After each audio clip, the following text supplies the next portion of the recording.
We needed to be four best mates making this film together, and it really became that unit.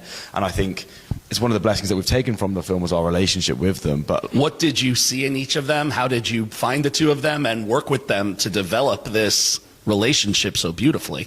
We worked with a producer called Pippa Cross, who ended up producing the film Early Doors, and one of her films was an Irish film called The Last Rite. And when we were working with her, we saw Sam as a young man in that, and he must have been 16 at the time. And he was just electric on screen. He's an amazing performer. So I think that was sort of around the time that I was writing the script, and I think seeing some of Sam's performance probably informed some of where I saw Frankie.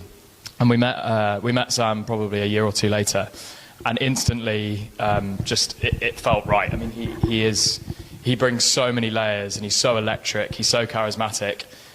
So he balances both sides, and he's just one of the most sort of naturally gifted performers I've ever seen, let alone been privileged enough to work with. So that was Sam, and we knew from the outset he was our perfect Frankie.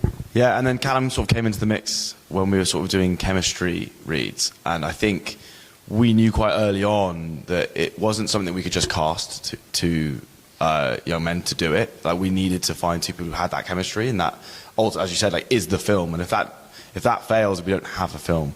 So we did loads of chemistry with some amazing actors, and we were really blessed with the people we got into the room.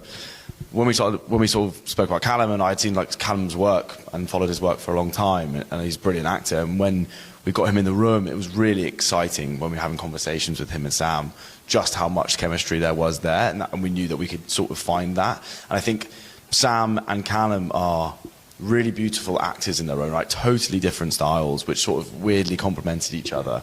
But also they have no ego. They don't bring their egos apart. They're really empathetic towards each other. And they really bought into the idea that if we were going to make this film, it couldn't be just two best mates making a film about two best mates. We needed to be four best mates making this film together. And it really became that unit.